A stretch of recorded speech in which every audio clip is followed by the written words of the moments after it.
Македонските политички партии се подготвуваат да ги изберат најдобрите кандидати за градоначалници. ВМРО ДПМН ќе објави околу 85% од кандидатите до крајот на овој месец.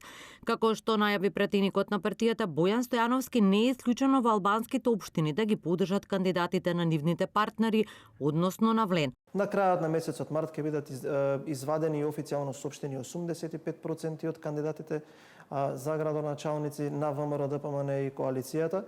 Советничките листи би требало да бидат готови некаде до крајот на месецот јуни и тогаш веќе би имали конкретна слика со кои кандидати ќе настапиме. Сакам да ви информирам дека анкетите на многу места и во многу општини се веќе завршени, но секако наму каде што ќе има кандидати за градоначалници од аспект на коалицијата, кои што ќе се совпаѓаат со рамката на нашите делување или на нашите принципи, ќе ги поддржиме тие кандидати. За изборите се подготвуваат и од СДСМ. Социјалдемократите велат дека започнале преговори со другите партии за меѓусебна поддршка во зависност од општините. Ние во СДСМ се спремаме за престојните избори и нашите врати се отворени, канали на комуникација, бараме партнери.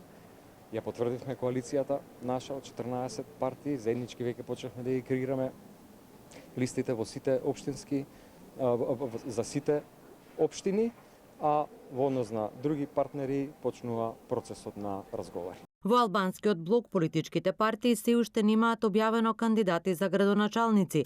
Коалицијата Влен вели дека преговорите се при крај и тие ќе настапат како единствен политички субјект со заеднички кандидати.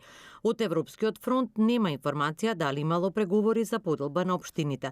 Во меѓувреме од Алијанса на албанците на Таравари подолго време најавуваат дека ќе се надпреваруваат со посебни листи за општински советници.